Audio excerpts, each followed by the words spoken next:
Maluwalating araw sa inyo lahat mga kaibigan. Espesyal ang ating ulam mga kaibigan, no? Inasal na kikiam. Parang nakamang inasal lang tayo mga kaibigan.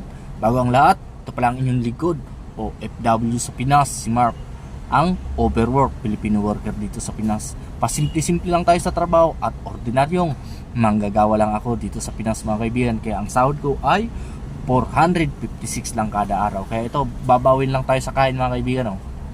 Pero bago ang lahat, bago tayo kumain, pakilala natin sa inyo ang JC Organic Barley mga kaibigan, no? Nasa comment section ang link. Maganda to sa kalusugan. Binubos ang inyong immune system mga kaibigan, para lagi tayong malakas sa trabaho. Tara, kain na tayo mga kaibigan.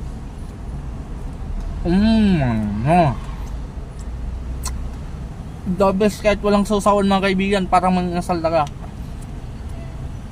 The best.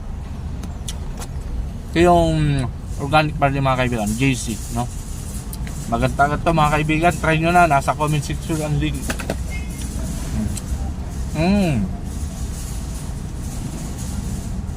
Ganado naman tayo kumain mga kaibigan dahil isa na naman na special na ulam.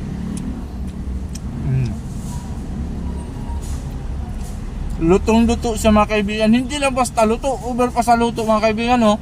Mang inasal na nga eh. Masarap nga ito sa mang inasal dahil sobra sa luto mga kaibigan. Hindi lang basta inasal, no? Tinutong pa. Ang sarap. Kaysa naman yung mga kumakain ng kilaw. Delikado yun. Mas okay to. Legit. Paano tayo dito nakatipid? Yung cake yan, 30 lang yung bili ko. Napag-almusalan na namin yung iba.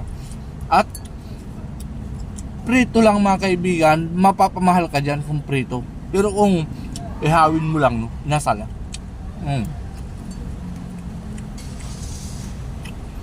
Tipid na masarap pa.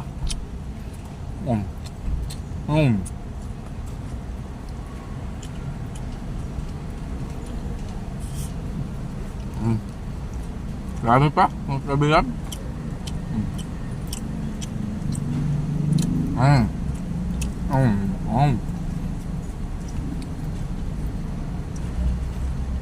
Dami ah.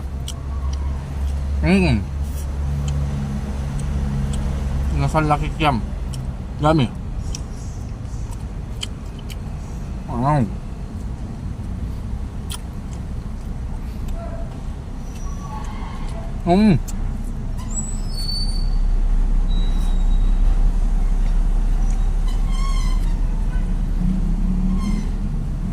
Gagana kita kumain pag ganito ang ulam. Nakakamiss kumain ng kikiam dahil nung college ako mga kaibigan, dahil lagi akong walang baon nun, hanggang lang ako sa panood nito sa mga street foods na kumakain ng mga estudyante. Sa isang tabi lang ako niyan. Pero ngayon, no, kahit nagtitipid tayo, marami nang nabibili natin na kikiam.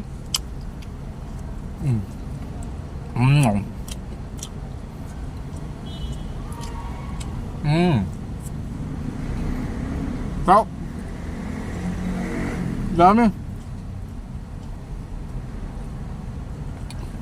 Hindi ba may part na tutong pero masarap pa lang.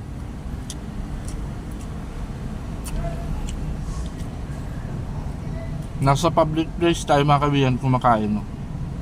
Dahil mayroong mga nakaparking din ng sakyan, may dumarating na mga sakyan, nakita tayo.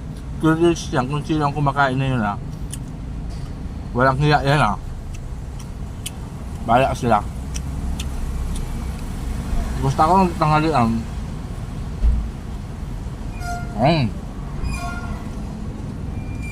Dami pa rin mga kaibigan. Top farm.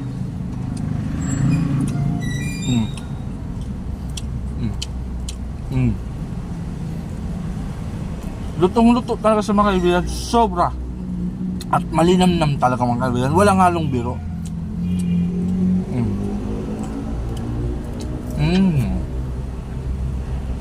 Sabi?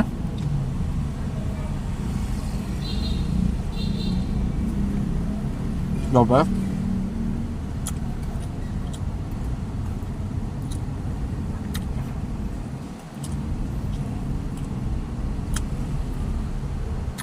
Solve naman tayo sa tanghalian mga kaibigan. Grabe. Kamit talaga.